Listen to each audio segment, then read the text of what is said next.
Saya mau katakan pagi hari ini, kita adalah orang-orang yang beruntung. Ya, kenapa kita beruntung? Sebab kita berjalan tidak sendirian. Perjalanan hidup kita, Bapak Ibu, ya, selama kita hidup di dunia ini, kita tidak seorang lain, Bapak Ibu. Tapi kita bersama dengan Tuhan. Ada Tuhan yang berjalan bersama dengan kita. Iya, jadi selama hidup kita, pastikan bahwa Tuhan berjalan bersama dengan kita. Journey with Jesus, Bapak Ibu.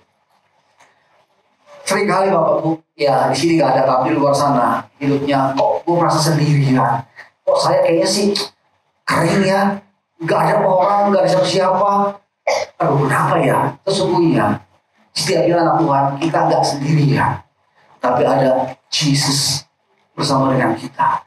Selama kita kenal Tuhan Yesus, kalau kita terima Dia sebagai Tuhan dan Selamat, percayalah Dia bersama dengan kita sampai di garis akhir, Bapak Ibu. Pastikan itu, Bapak Ibu. Bersama dengan Tuhan, saya mau katakan, Dia akan menuntun kita. Dia akan bawa kita. Tapi seringkali Bapak Ibu, saya sudah bercoba dengan Tuhan, tapi kok kenapa ya? Kok selalu saya melihat kok jalan buntu. Memang Bapak Ibu, di dalam Tuhan Tuhan nggak pernah menjanjikan jalan lurus. Tuhan nggak pernah bilang jalan rata, jalan tol. Iya, nggak pernah ada firman Tuhan yang berkata itu takut jalannya tol, jalan yang mulus. Nggak ada Bapak Ibu, tapi yang ada penyertaan Tuhan bersama dengan kita. Amin. Firman Tuhan berkata, Bapak Ibu, ya, oke. Di Lukas 9:23 firman Tuhan berkata, Bapak Ibu, ya, katanya kepada mereka semua, pada orang banyak murid Yesus, setiap orang yang mau mengikuti aku, ia harus apa? Menyangkal diri, memikul salib setiap hari dan mengikuti aku. Tuhan berkata di dalam Lukas, kalau engkau mengikuti aku, mengikuti Tuhan, ya Bapak Ibu, berjalan bersama dengan Tuhan, kita harus mengikuti Tuhan. Ini kita mesti tangkap, Bapak Ibu. Bersama dengan Tuhan, kita harus mengikuti Dia. Nah, artinya apa ikuti Dia? Di mana posisi kita berada kalau ikut Tuhan, ikut orang? Saya kasih ilustrasi ini, rokok tempion, ganteng kok. Iya, puji Tuhan. Iya, kalau saya berjalan dengan tempion, iya, kalau saya ikut Dia, berarti di mana saya beradanya di jalan tempion? Kalau ikut tempion, di mana saya berjalan? Di samping, di belakang, di depan.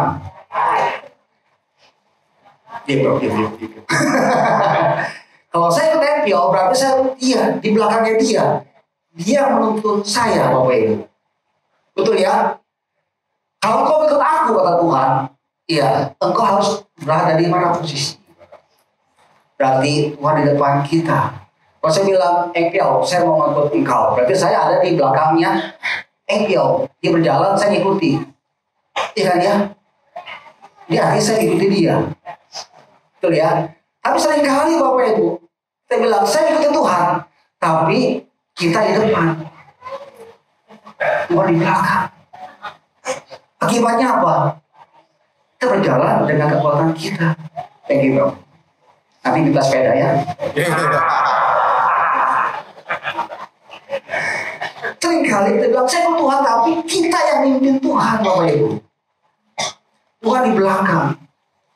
Kalau kita mimpin diri kita, Bapak Ibu, itu berarti ego kita yang berjalan di diri kita, Bapak Ibu. Kemauan kita, Bapak Ibu. Dan Tuhan di belakang. Tuhan, kau diam aja Tuhan ya. Kau tenang dengan tenang aja. Ini seringkali Bapak Ibu, kita bilang saya ikut Tuhan, tapi Tuhan ada di belakang. Tuhan di depan kita. Akibatnya apa? Kita seringkali mengenai masalah persoalan. Tuhan gak pernah memaksakan untuk kita ikut Dia. Tuhan gak pernah memaksakan kita untuk mengikuti caranya Tuhan. Tuhan mau kita yang ikuti Dia, Bapak Ibu. Ini yang kita mesti tahu bagi hari ini.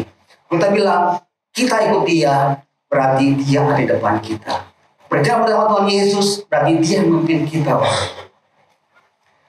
Nah, Bapak Ibu, cirinya apa sih orang yang ikuti Tuhan Yesus? Saya bilang, saya ikut Tuhan Yesus. Cirinya apa? Cirinya yaitu 2.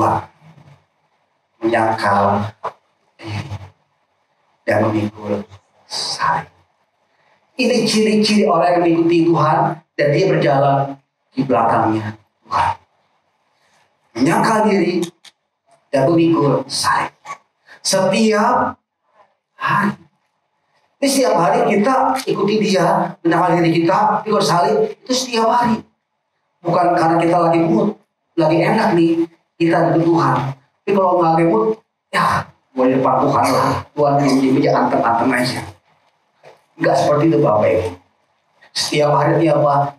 Tuhan di depan kita, memimpin kita. Setiap hari dia menjadi leader kita. 2 ini Bapak Ibu kunci untuk kita bilang kita mengikuti Tuhan. Yaitu pertama, menyangkal diri. Yang kedua, memikul salib. Oke, kita bahas Bapak Ibu. Apa sih itu menyangkal diri? Bapak Ibu, menyangkal diri kita. Ini saya bukannya susah lagi. Dia apa? Hidup saya bukan lagi kedagingan saya. Matikan daging kita. Firman Tuhan berkata, Galatia 5:24, Bapak Ibu. Barang siapa menjadi milik Kristus, ia telah menyalibkan dagingnya dengan segala hawa nafsu dan keinginannya. Kalau kita bilang kita milik Kristus, iya, Tuhan menjadi Tuhan kita. Kita harus menyalibkan apa? Daging kita dan segala hawa nafsunya. Menyangkal diri apa? Menyangkal diri kita artinya apa? Menyalibkan keinginan daging kita. Mematikan hawa nafsu kita. Ego kita Bapak Ibu. Itu harus dimatikan Bapak Ibu. Menyangkal diri artinya apa? Mematikan keinginan keakuan. Keakuan kita biasa tuh ingin kita dihormati, ingin kita dipandang, ingin kita dianggap hebat. Dia ingin selalu disapa, ingin selalu dipuji-puji. Itu kedagingan Bapak. Dan kedagingan, Firman Tuhan berkata di Galatia 5:17. Keinginan daging berlawanan dengan keinginan roh. Dan keinginan roh berlawanan dengan keinginan daging. Roh artinya apa? Keinginan Tuhan. Dan keinginan Tuhan berlawanan dengan keinginan daging. Kalau kita bilang kita menyangkal diri kita, tapi kita nggak ngikutin Tuhan, berarti kita hidup dalam daging kita. Dan itu berlawanan Bapak Ibu. Dikatakan sini, karena keduanya bertentangan, bertolak belakang. Keinginan roh, keinginan daging, keinginan Tuhan, keinginan kita. Iya, itu saling bertolak belakang, nggak bisa berjalan bersama-sama. Sehingga kamu setiap kali tidak melakukan apa yang kamu kendaki. Kita pengen nih hidup berjalan bersama dengan Tuhan. Tapi seringkali kita nggak bisa melakukannya. Kenapa? Sebab kita hidup oleh kedagingan kita. Kita pengen ikut Tuhan. Kita pengen nih melakukan apa yang Tuhan perintahkan. Tapi seringkali kita gagal. Kenapa? Sebab kita hidup dalam kedagingan kita. Ini ya Bapak Ibu seringkali terjadi. Kedagingan berkuasa. Kita harus menyangkal diri kita, menyangkal kedagingan kita, mematikan kedagingan kita. Apa sih keinginan daging? Tuhan berkata keinginan daging di Galatia 5, Bapak Ibu dikatakan perbuatan daging, ya, yaitu apa? Percabulan, cabul, kemudian kecemaran, pikiran-pikiran yang kotor, pikiran-pikiran yang jorok Bapak Ibu. Kemudian hawa nafsu. Kemudian apa? Menyembah berhala, menyembah dewa-dewa, patung-patung, percaya ramal-ramalan. Itu keinginan daging. Kemudian apa? Perseteruan, perselisihan, pertengkaran. Kemudian apa? Iri hati, amarah, kepentingan diri sendiri, yang pencederaan, sering berbantah-bantahan. Kemudian roh memecah belah, kedengkian, kemabukan, pesta pora, dan sebagainya. Berarti masih banyak Bapak Ibu. Ya, ini semua keinginan daging. Dan keinginan daging berlawan dengan keinginan Tuhan. Kalau kita ikut keinginan daging, artinya apa? Kita nggak menyangkal diri kita lagi. Artinya apa? Kita nggak lagi berada posisi di belakang Yesus, tapi berada di depan Yesus. Karena hidup kita dikuasai oleh kita sendiri. Tapi kita tahu kalau kita berjalan sendirian, itu pasti maunya yang enak-enak aja. Seringkali Bapak Ibu di depan kita pasti ada masalah, persoalan. Dan Tuhan akan biarkan itu kalau kita nggak sungguh-sungguh berbalik bertobat. Jadi menyangkal diri artinya apa? Matikan keinginan daging. Kemudian yang kedua Bapak Ibu. Yang kedua, menyangkal diri mengesampingkan identitas dunia kita. Galatia 5 ayat 20 dikatakan, namun aku hidup, tetapi bukan lagi aku sendiri yang hidup, melainkan Kristus yang hidup di dalam aku. Jadi kita hidup nih, tapi hidup kita bukan milik kita lagi, tapi miliknya Tuhan. Ya. Hidupku yang kuhidupi sekarang ini dalam daging adalah hidup oleh iman dalam Anak Allah yang telah mengasihi aku dan menyerahkan dirinya untuk aku. Jadi Bapak Ibu, kita harus menyampingkan identitas kita, menyangkal diri kita. Oke, kita mungkin direktur, tapi jangan kita tonjolkan kekayaan kita, kemuliaan kita. Direktur nih, lu sama gue ya, uji ini ya, untuk gue ya. Nah itu harus dikesampingkan Bapak. Identitas siapa nih? Mungkin kita mungkin orang yang pinter lah, tapi itu kesampingan Bapak. Semuanya itu daripada Tuhan. Bila semua itu untuk kemuliaan nama Tuhan. Amin. Ini hidup bukan lagi milik kita, tapi miliknya Tuhan. Menyangkal diri kita apa? Mengesampingkan siapa kita. Biarlah kita lakukan semuanya untuk kemuliaan nama Tuhan. Biar kita lakukan semuanya supaya orang kenal Tuhan. Supaya jiwa-jiwa kenal Tuhan dan jiwa-jiwa diselamatkan. Ini kerinduan Tuhan Bapak Ibu. Kalau kita bilang, saya ikut Tuhan Yesus. Jangan lagi diri kita tonjolkan. Kesampingkan identitas duniawi kita. Walaupun di faktanya kita seperti itu, tapi jangan itu jadi kita sombong atau kita tinggi hati. Karena kita tahu semuanya akan anugerah kebaikan Tuhan. Amin. Dikesampingkan diri kita. Bela Tuhan yang di depan. Ketika orang lihat kita, orang melihat Tuhan. Perbuatan kita, orang melihat perbuatannya Tuhan. Amin. Menyangkal diri artinya apa? Matikan keinginan daging, mengesampingkan keinginan kita. Copot itu semua Bapak Ibu. Tinggal semua. Sebab hidup kita miliknya Tuhan. Dan biar untuk kemuliaan Tuhan. Nah, kemudian Bapak Ibu termasuk yang kedua. Ikuti Yesus, menyangkal diri, kemudian pikul salib. Salib adalah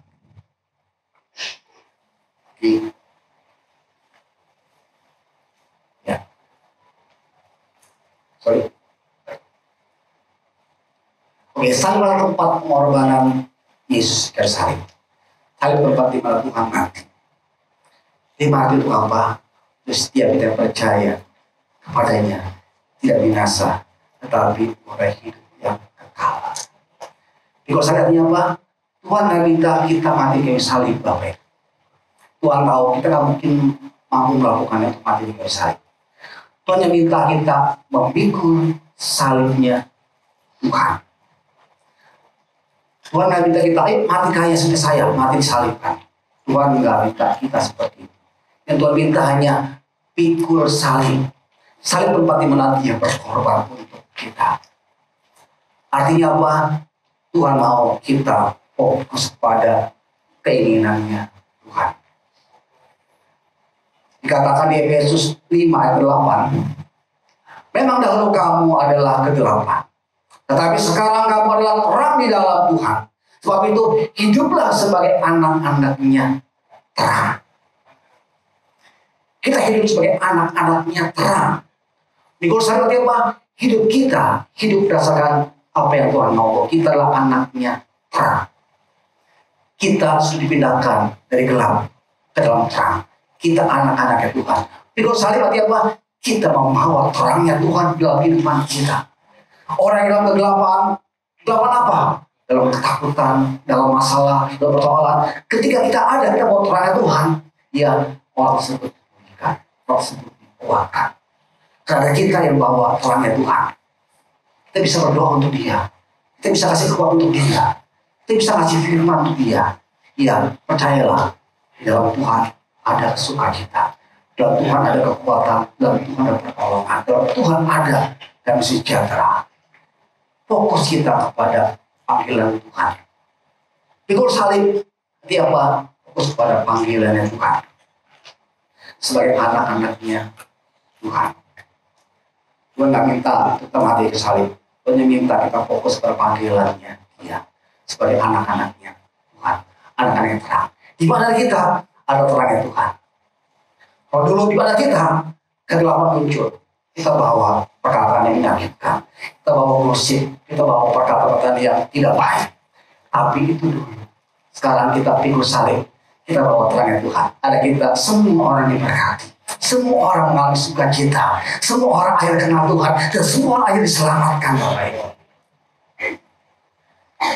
Fokus kepada panggilan Tuhan. Yang kedua. Pikul salib dia melakukan hukumnya Tuhan. Salib Bapak Ibu itu ada bidang vertikal, ada bidang horizontal. Sisa Bapak Ibu saya bikin. Iya, ada bidang vertikal, ada bidang horizontal. Ini salib. Iya, vertikal tentang hubungan dengan Tuhan. Horizontal bicara hubungan dengan sesama. Dikatakan Lukas 10:27.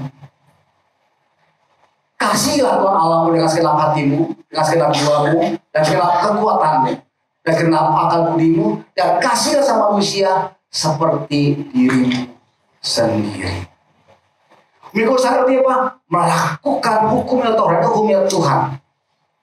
Dua, kasihlah Tuhan Allahmu dengan segenap hatimu, dan jiwamu, kekuatanmu, akal budimu. Kasih Tuhan. Tuhan juga salib untuk memberikan hubungan kita dengan Tuhan. Dan dengan sesama manusia. Tadi apa? Kita mengasihi sama manusia seperti kita mengasihi diri kita sendiri. Kita mengasihi diri kita sendiri, kita merawat diri kita. Iya, tiap hari kita mandi. Kenapa? Sebab kita sayang sama diri kita. Kita ngamar 3 hari pasti nggak betah, gerah ya. Kalau ada ngamar 3 hari di sini, katakan. Pasti ada ya. Kita tiap hari mandi. Kenapa? Sebab kita sayang dengan diri kita. Kalau mandi kan bisa kotor, bisa sakit penyakit, iya. Demikian juga kita mengasihi sama manusia, kita mengasihi dia seperti mengasihi diri kita sendiri. Ini yang Tuhan mau. Pikul salib artinya apa? Mengasihi Tuhan, mengasihi sama manusia. Mengasihi Tuhan dia apa? Hidup kita untuk Tuhan. Orang mengasihi Tuhan enggak ribut lagi tentang persekutuan Bapak Ibu. Karena tahu miliknya dia itu miliknya Tuhan. Gak ribut lagi, persekutuan tuh zaman dulu, zaman ahli Taurat itu dulu, sekarang sudah gak lagi. Orang masih Tuhan tuh dia tahu hidup dia. Karena anugerah kasihnya Tuhan. Gak perlu dipermasalahkan. Kita ada karena kebaikan Tuhan. Amin. Kalau Tuhan minta, Tuhan memberi, Tuhan yang mengambil. Betul ya? Saya punya salah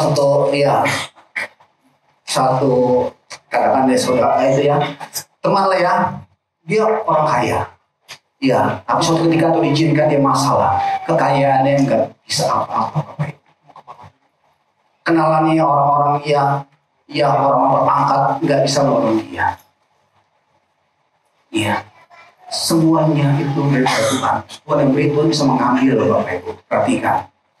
Iya, kalau minta, iya. Tuhan tahu kemampuan kita, Tuhan tahu kekuatan kita. Ya, kita masih Tuhan. Ya, semuanya itu milik Tuhan. Pakai hidup kita milik nama Tuhan. Mengasihi Tuhan, masih sama manusia, ini yang Tuhan mau kita pikul sehari. Kemudian yang ketiga, hidup dipimpin oleh Roh. Galatia 5:16 katakan, maksudku, hiduplah oleh Roh. Kamu tidak menuruti keinginan daging. Hidup oleh Roh, Rohnya Tuhan. Bagaimana hidup oleh Roh? Hidup dituntun oleh firman Tuhan. Rohnya Tuhan berkolerasi dengan kebenaran firman Tuhan. Hidup dituntun oleh Roh, artinya apa? Hidup dituntun oleh kebenaran firman Tuhan. Karena itulah kita harus baca firman Tuhan. Supaya apa? Supaya kita tuntun oleh kebenaran firman Tuhan. Nah, firman Tuhan yang membawa kita ke dalam kebenaran firman Tuhan, dalam kasih dan anugerahnya Tuhan. Yang ketiga, hidup tuntun oleh kebenaran firman Tuhan. Karena itulah Bapak Ibu, baca firman Tuhan setiap hari. Supaya setiap hari kita dipimpin oleh Rohnya Tuhan, oleh kebenaran firman Tuhan. Baca firman Tuhan setiap hari, renungkan firman Tuhan setiap hari, dan lakukan firman Tuhan setiap hari. Maka hidup kita tuntun oleh Rohnya Tuhan. Maka Tuhan berada di depan kita sebagai leader kita, sebagai pemimpin kita. Kita tinggal ikut Dia, Bapak Ibu. Ikut Tuhan, saya mengatakan, walaupun ada badai, ada topan, ya, tetapi pasti endingnya sukacita, endingnya kebahagiaan. Amin. Kita bilang, saya ikut Tuhan, pastikan kita berada di belakangnya Tuhan. Caranya, buat sangkal diri kita. Yang kedua, pikul salib. Amin. Tuhan berkata, kalau kita pikul salib, ya maka kita akan sampai di garis akhir. Bapak Ibu, journey Jesus itu bersama dengan kita. Dipastikan Tuhan berada di depan kita. Orang yang ikut Tuhan, dia akan menangkal diri dia, kedagingannya, mengesampingkan identitas dunianya.